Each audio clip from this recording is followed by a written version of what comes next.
Welcome back to Road Gang Radio. Join Jimmy Mack and Lindsay Lawler's Gang of the Airwaves by subscribing to Radio Nemo on YouTube. We celebrate all kinds. Make it official.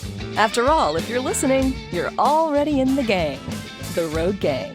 Well, I am absolutely thrilled we have somebody here today who is going to be talking about that anxious generation. All the folks out there who are, I think, a little bit too nervous for their own good, maybe need to get out and get some sunshine. I want you guys to go to icmedia.org. I want you also to go to icmediacenter.org and /books/ new book released today, Screen Smart, The Future of Education. Nicole Dreiske joins us. She is the founder and executive director of International Children's Media Center. Hey, Nicole, good morning. Good morning. Oh, my gosh. Since my last auction, I haven't heard somebody talk that fast. Well, I had a lot of information I wanted to get out, but I wanted you and I to kind of linger a little bit in our conversation. Didn't want to take up the majority of our time doing you know what I call all that stuff, right? And Lindsay's picked up on it as well. I call it the bureaucracy. Let me get through the bureaucracy.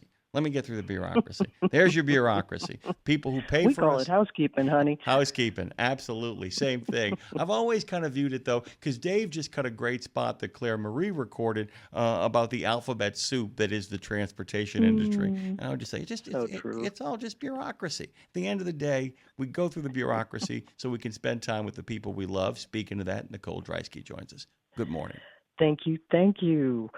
Well, what do you want to talk about? The future of education? Okay, so the book just landed today, and I'll dive in just saying that Screen Smart, The Future of Education, it's about giving kids something most of us never had and most kids don't have now: healthy digital habits that support learning and well-being. And I think what makes it really fun and practical is that in just 30 minutes a week at home or in school, Screen Smart helps kids focus and build brain power and practice self-regulation. So screen time, tech time, becomes growth time instead of stress time for them and for their parents. So it's a fun, human-centered approach that shows families and schools how to raise kids who can truly thrive in a digital world. That's it, in a nutshell. This is something really cool that I want to kind of point out, and this is one of those few places where something that was bad in my life has become something really good in regards to my engagement with being on the internet, being on screens, being in a digital world. 31 years ago, I walked away from alcohol. And as my dad and I always love to say, the peace dividend on that was pretty quick. You suddenly find you have more money, more time, very quickly than you ever imagined you would. And you begin to recognize what the feeling of addiction is. And one of the things I told a friend of mine who had, I don't want to call it an eating disorder, but he really had to lose weight. He knew he had to lose weight, but he couldn't lose weight because his sugar and salt addiction were absolutely off the chain. And he got there. But one of the things that a friend of mine told him, and it always stuck with him, he said, have you ever eaten an entire bag of chips? And he said, I don't mean one of those lunch-sized bag of chips. He said, I mean a bag of chips. And he said, yeah. And he goes, let me kind of put it in perspective for you. He said, you put the chip in your mouth because you're hungry, and you say, oh, that satisfies it. Oh, no, wait, it doesn't. And then you put another chip in. Okay, that satisfies it. Oh, wait, it doesn't. And he kind of said you keep doing it and doing it and doing it. And he said because it tastes like something that's going to give you nutritional value and then doesn't. And then the dopamine that you get from each bite begins carries it through. Yeah. He says, but then, go ahead. Yeah, no, this is, but you're drilling down, Jimmy, into the big news from the last 2 weeks. And it's something kind of interesting, linking what you're just saying about addiction to kids and screens. So a new study, which was just published in JAMA, I love that because it sounds like pajama, but it's the Journal of the American Medical Association, challenged one of the biggest assumptions about kids and screens. Specifically, it's not the number of hours that matters most, it's whether or not screen use becomes addictive, the bag of chips. Okay, so researchers followed more than 4,000 kids starting at age 10 and found that kids who reported addictive behaviors, and these would be difficulty putting devices down, distress when disconnected, or feeling compelled to use screens more and more, those kids were 2 to 3 times more likely to have suicidal thoughts or to harm themselves. And so, in contrast, just the raw number of hours spent on devices wasn't a reliable predictor of suicide and self-harm. And just so you know, it's, coming up Suicide Prevention Month, good time to unpack this. But, the researchers found that addictive behaviors were really common among children, especially in their use of mobile phones, where, again, it's nearly half had high addictive use. That's huge, Jimmy. This is really the first study to identify addictive use as the root of harm. And what makes it so important is that addictive behavior can be so much more difficult to control during childhood because the prefrontal cortex, that's the front part of the brain, which acts as a brake on impulsivity, is not fully developed. So, this raises a really important question for every parent. How do I know if my child is addicted? So, some warning signs are trouble disengaging from devices, even when it's time for meals, or a bag of chips, or school or sleep, all right? So trouble disengaging, heightened irritability or distress when screens are removed. That could be in the car going somewhere. It could, and the phone, they left it somewhere, and you can tell that they're not themselves. Then the third point, needing just a little more time. They said that all the time. I just need a little more time, Mom. And then they totally lose track of hours. You go down there 3 hours later, they're still glued. Then choosing screens, and this is the big one, over friends, family, or favorite activities. Boo. So what do you do if you see these patterns? And the experts here, and there are so many, the anxious generation guy, Jonathan Haidt, who amazing smart dude. Thinker. Smart dude. Yeah. And seriously, and a great speaker. But anyway, Dr. Xiao at Cornell, who led the JAMA study, recommends less focus on just cutting hours and more on building healthy digital habits. Okay, see where we're getting back to Screen Smart? So, but this includes setting clear routines, practicing mindful viewing, that's part of my package, modeling balanced use, hello parents, that's us, and sometimes seeking professional help. Now, they are recommending, and they always do, cognitive behavioral therapy, CBT, but Jimmy, we've used EFT tapping and breath work together to help kids break addictive cycles. And hey, I'll be back in December, and maybe I can walk you through the use of tapping for stress and addiction relief. But basically, taking devices away cold turkey can backfire. Sometimes it works, though. Truly, sometimes it works. The problem is that unlike alcohol, when you cold turkey and you've got a support group, you got to go back to the screen to do your homework. You see what I'm saying? So you've got to teach kids how to use technology with the kind of awareness that builds lasting resilience. And so parents should focus on easing and neutralizing the child's addictive behavior rather than just limiting access to screens. And so, why it matters so much, raising awareness of screen addiction isn't just about healthier tech habits. It can literally help prevent teen suicide.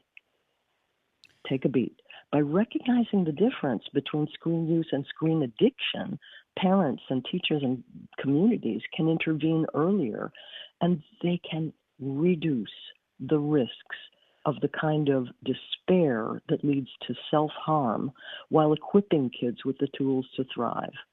So, yeah, it's a big deal. It's funny too, Nicole. And by the way, thank you for picking up exactly what I was putting down at the top of this thing, because Of course. I was thinking about my phone, and I was thinking about scrolling through different videos, and it Hmm. totally took me a week to figure it out. There's this really funny moment when I was scrolling, and I began to feel a sense of, this rush, this rush. It felt really good. I was enjoying all these different little short clips of videos. And then I looked over and I realized 45 minutes had gone by, and I was no closer to actually doing the prep for a show just a couple of weeks ago. And it's happened a couple of other times. And I looked at it and I laughed. I wasn't upset. It didn't concern me. I said, oh, that's my Yeah, addictive behavior. There it yeah, is. yeah. And There you are. Thank you, rabbit hole. yeah, Hmm. and the thing about it is too is the fact that one of the things about the wisdom of the decision I made when I was in my mid-20s all those many years ago was the old joke about being in the hole and no one helps a friend out of the hole, and then another friend finally jumps in. He says, "Why did you jump down here? We're both stuck down here." And the response is, Mm, "Yeah, but I know the way out." And I began to mm. laugh because I said to myself, "Oh man, I recognize this feeling." The good news is, because it's not alcohol, it doesn't cloud my brain. I can break free from it much quicker. And Mhm, there are, mhm. unlike drinking, where no matter how much cognitive behavior changes you do, at the end of the day, you can't drink.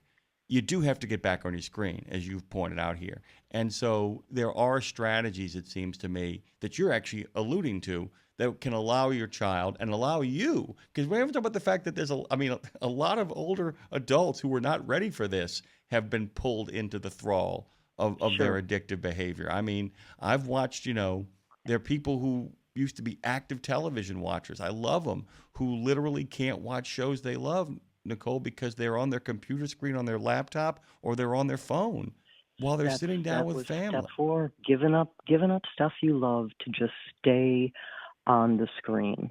And so, this new book, which is really short, and it's I think it's under 100 pages. It We're looking for it to help families and schools create healthier digital habits by unpacking how you can humanize the way we're using screens. And when I say that, this is not woo woo. This is not a political. It's. Have you noticed how mean folks can be on screens? Oh, Yeah, and it's this complete lack of the understanding of the impact of what you're doing on the screen and no accountability. And so, a quick, really quick fix for that, gosh, I think I must have mentioned this in the in the last talk we had, Jerry, but I do love it. It's when you put off as long as possible giving your child a so-called smartphone because they don't have the natural, let's call them inhibitors, okay, that would help them recognize how traumatizing the stuff, let's call it that, they can do on their phones can be to others and also to themselves down the road. So that's it. Let me go back to a little bit more about the book that we're unpacking Screen Smart's extraordinary, and really is, it's been 14 years, Jimmy, since we started this, extraordinary success in reversing learning loss. So that is derived from the brain-based techniques that help children learn better and faster. And I have to say that when I first read, well, somebody said, well, you're using brain-based techniques. And I'm like, well, aren't all learning techniques brain-based, because you're using your brain? That was me. But it's a thing, BBL, brain-based learning. It's an educational approach that incorporates principles from neuroscience and psychology to boost learning and retention. And that is Screen Smart. That's how I developed it. And so some key principles: neuroplasticity, the brain's ability to adapt and change; emotional engagement, not just the cognitive brain, but positive emotions to promote learning and memory; active learning, hands-on activities and engagement to stimulate the brain; and multiple intelligences, recognizing that students have completely different strengths and learning styles. So a lot of what we do has an interactive component. It's taught IRL. I am not having some software that kids are are running to teach them to be screen smart. It is all a human, because you gotta have the human connection to establish humanity in screen use. You can't do it otherwise. Everything else is synthetic. So what we're doing is making healthy tech habits, and everybody goes, oh, boring. Okay, healthy tech habits, fun. So kids naturally watch less and choose content more wisely. So the program is taught in person with kids moving and laughing and reflecting. It's kinetic, physical, not static. And every lesson weaves in brain-based techniques, that sharpen focus and self-regulation. So parents and teachers get this really practical toolkit, how to use questions and strategies that kids actually enjoy so the positive habits stick. And it's basically teaching kids to turn on their minds before they turn on screens. So we're shifting screen time from passive to active, healthy engagement.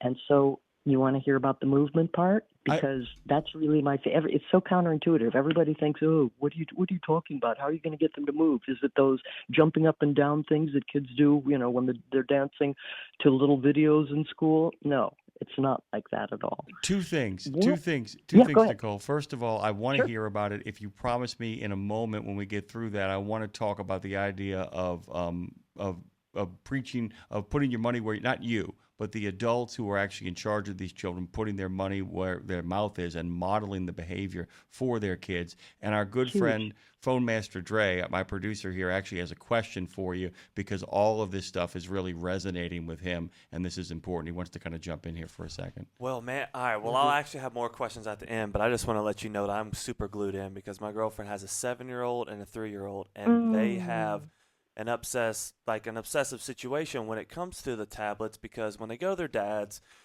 that's his thing. He throws them in front of that. He doesn't know how to really connect with them. And then whenever it comes to them being at her house, they're pretty much living room kids, because they go to their dad's house, they're bedroom kids. They come to her house, their living room, because they want to be included. They want to hang out.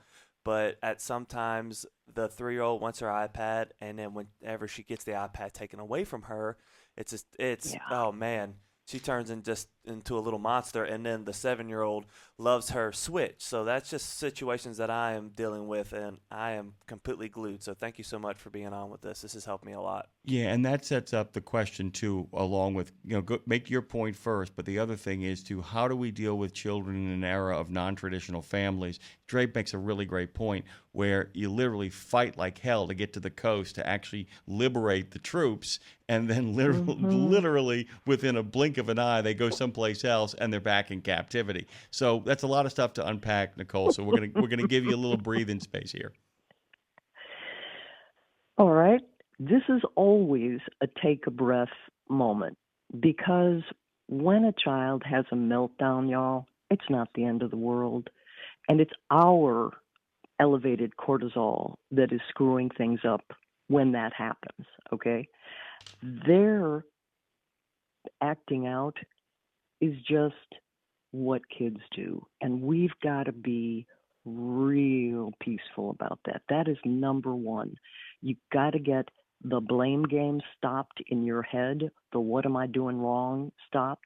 Is this permanent? Stop. All the questions that come up. You are the key to their calming down. It is a lather, rinse, repeat. I had to do it with, and it's so funny that you said that, Trey, because I was in charge of, and that's that 4-year gap, 3-year-old and the 7-year-old, when my brother was sent overseas. I think I told this story about like a million years ago on one of my old highway health appearances. But I had 2 of them, little girl, 3, little boy, 7.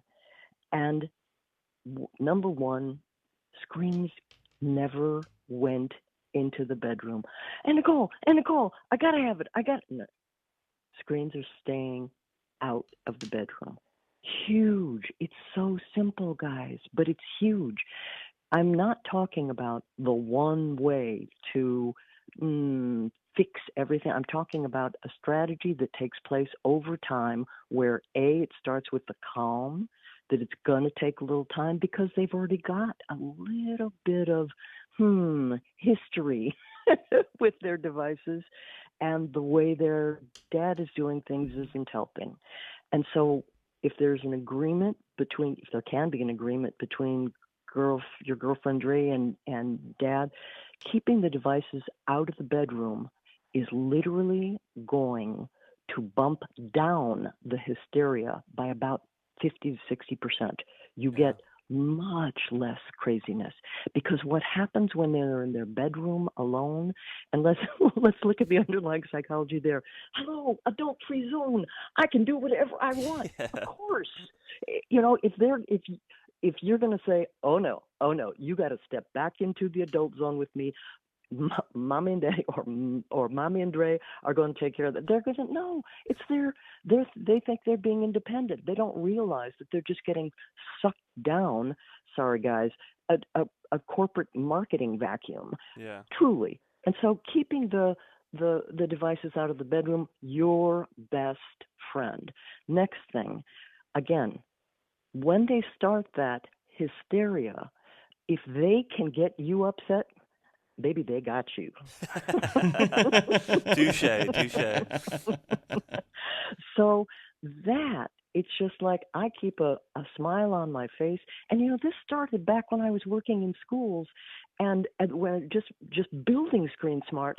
And we would get to well, tell me, what do you think are the things on the screen that are fun? And you would hear some 4-year-old talking about Scream 3 or playing Call of Duty with a 12-year-old. And your every instinct was like, I could feel my face. I was just like, okay, I'm practicing neutral resting face. I couldn't, I got to neutral. And then I literally practiced, keep that smile on your face, Aunt Nicole, that smile. And instead of jumping up on a table and said, who let you do that? No, I don't do that. You can't. And so getting back to the kids, it's like, keep a smile on your face. It's like, well, just the way it's going to be right now, honey. This is going away. Screaming. Keep the smile on your face. It's going away. Amen. Keep the smile on your face. It's going away. That's all it is. And if we can do that and not escalate, okay, you're not going to raise your voice. You're not going to use the get over here now. You're not going to do that. Those defaults will not work, because you're literally working with cortisol that is elevated because it does not want its dopamine drip removed. And just put it in chemical terms. It's not your child doing something. It is chemistry. Keep a smile on your face and don't engage. Yep, this is what's happening. Guess what? And you don't have to say, I'm the adult. You just say, this is what's happening. This is how we're doing this. We're doing this now. It's over. Screen time's over. Increase the peace. Increase the peace. Nicole, we're out of time. I mean, can you believe that? I knew it. Thank you so much, Nicole. I really appreciate all that. I'm definitely going to put that, but you got to come back because I have so many more questions. You got to come back. We got to figure this through. Nicole Dreiske, a regular contributor and also a member of one of the founding members of the reconstituted Road Gang, has joined us this morning. So thrilled to have her. The name of the book is The Future of Education. icmediacenter.org, icmediacenter.org/books/. She is the founder and executive director of the International Children's Media Center. It is great to have you and to hear your calming and soothing voice, by the way, my fellow Herbert Blau student. Good to have you. Oh, did you just go? Were you snoozing? You better not have been sleeping.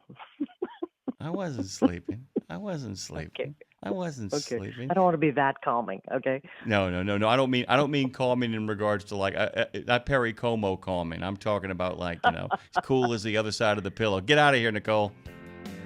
Thanks so much. I'm on the road. You know that. Take care. Bye-bye.